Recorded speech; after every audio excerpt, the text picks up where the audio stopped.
Beruntung Anda dapat menonton ini. Percayalah ada panggilan halus dari jiwa Anda untuk merdekakan Anda dalam penjara ego dan doktrin palsu dalam beragama. Baik, langsung saja kita mulai dengarkan sampai akhir video agar paham. Oke, selamat datang. Mari kita sama-sama memulai sebuah perjalanan yang unik. Perjalanan yang melampaui apa yang bisa kita pikirkan dengan logika dan masuk langsung ke jantung kesadaran spiritual. Ini adalah sebuah penelusuran tentang jalan di mana semua pertanyaan akhirnya berhenti dan yang tersisa hanyalah kehadiran yang murni. Kalau Anda sampai di sini dan menyimak bahasan ini, percayalah, ini bukan sebuah kebetulan. Anggap saja ini semacam panggilan halus dari kedalaman jiwa Anda sendiri. Sebuah dorongan lembut untuk kembali pulang ke esensi diri Anda yang paling sejati. Oke, kita mulai perjalanan ini dengan mencoba mendengarkan sebuah suara batin yang sebetulnya selalu memanggil kita, yang menarik kita keluar dari semua hiruk-pikuk kehidupan sehari-hari. Suara ini bukan suara yang bisa kita dengar pakai telinga ya. Ini lebih seperti sebuah perasaan yang kuat dari dalam hati, sebuah kebangkitan jiwa yang rasanya sulit sekali untuk dijelaskan dengan kata-kata. Sebuah kerinduan yang mendalam untuk mengingat lagi siapa kita sebenarnya. Sekarang kita akan menjelajahi satu titik balik yang sangat penting dalam perjalanan ini, yaitu momen di mana alat yang selama ini selalu kita andalkan, akal dan logika, ternyata nggak lagi cukup. Jadi gini, pengejaran intelektual itu sangat berguna, tapi ada batasnya. Seringkali akal itu hanya membawa kita pada lebih banyak pertanyaan, bukan jawaban yang final. Setiap jawaban yang kita temukan, ternyata cuma jadi pintu ke pertanyaan baru. Sampai akhirnya kita lelah sendiri mencari. Nah, disinilah kita bisa lihat perbedaannya. Beda banget. Ilmu dari akal itu mencoba menganalisis, membedah. Ibaratnya mencoba menampung seluruh samudra cuma pakai cangkir kecil. Mustahil kan? Sebaliknya, ilmu dari hati itu bukan untuk dipahami, tapi cukup untuk disaksikan. Karena ia adalah samudra itu sendiri. Metafora ini, ini kena banget. Intelek, pengetahuan, logika. Itu semua adalah kendaraan yang luar biasa. Kendaraan ini bisa mengantarkan kita sampai persis di depan pintu kebenaran. Tapi kita nggak bisa kan bawa mobil atau motor masuk ke dalam rumah? Untuk bisa masuk, kita harus turun dari kendaraan itu dan berjalan sendiri. Oke, setelah kita turun dari kendaraan akal tadi, kita sekarang memasuki sebuah cara berada yang baru. Sebuah jalan yang ditandai oleh dua keadaan inti, diam dan menyaksikan. Diam di sini itu bukan berarti kosong atau hampa ya, bukan sunyi senyap gitu aja. Justru sebaliknya, ini adalah sebuah kehadiran yang begitu penuh, begitu bercahaya, sampai-sampai mampu membungkam ego dan semua kebisingan di dalam batin kita.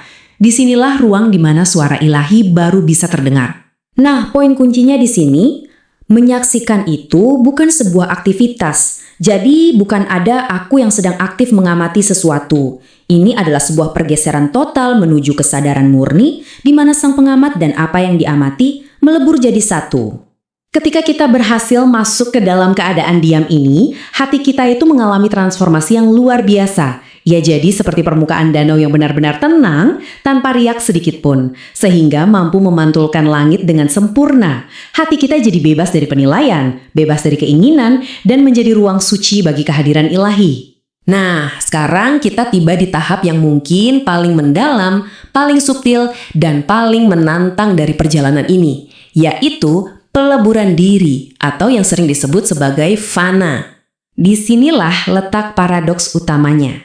Jadi, perasaan adanya aku yang terpisah, ego yang merasa, ego yang berpikir, ego yang mengetahui, justru itulah tirai yang menutupi realitas ilahi. Logikanya sederhana. Selama masih ada dua, maka kesatuan itu tidak akan pernah terlihat. Ini adalah pertanyaan yang sengaja dirancang untuk menghentikan pikiran kita. Pertanyaan ini bukan untuk dijawab dengan logika, tapi untuk direnungkan sampai pikiran kita menyerah. Coba deh pikirkan, siapakah yang menyaksikan ketika kesadaran akan aku sebagai saksi telah lenyap? Penting banget nih untuk dipahami, fana itu bukan berarti kematian fisik ya, sama sekali bukan. Justru sebaliknya, ini adalah sebuah kelahiran kembali. Kita melepaskan diri kita yang palsu, yang terbatas, untuk menemukan jati diri kita yang sejati dan tak terbatas. Dan akhirnya kita sampai di tujuan. Tapi lucunya tujuan itu adalah sebuah kesadaran bahwa Ternyata tidak pernah ada tempat lain untuk dituju. Kita sudah ada di sini sejak awal. Mari kita bongkar sama-sama apa sih tujuan sejati dari seluruh jalan spiritual ini? Ini mungkin akan menantang pemahaman kita selama ini ya. Kita sering banget berpikir kalau spiritualitas itu tujuannya untuk mendapatkan sesuatu, pencerahan, kedamaian, atau pengetahuan. Tapi ternyata bukan itu. Nah, ini dia kuncinya. Perjalanan ini justru tentang kehilangan. Kehilangan identitas, kehilangan konsep, kehilangan semua yang kita anggap sebagai aku dan milikku. Dan inilah puncaknya. Di dalam kekosongan total dari diri, ketika tidak ada lagi aku yang mengklaim keberadaannya, maka satu-satunya realitaslah yang akan menampakkan dirinya. Hanya itu yang tersisa. Jadi, keadaan akhir ini bukanlah aku yang berhasil menemukan Tuhan. Bukan.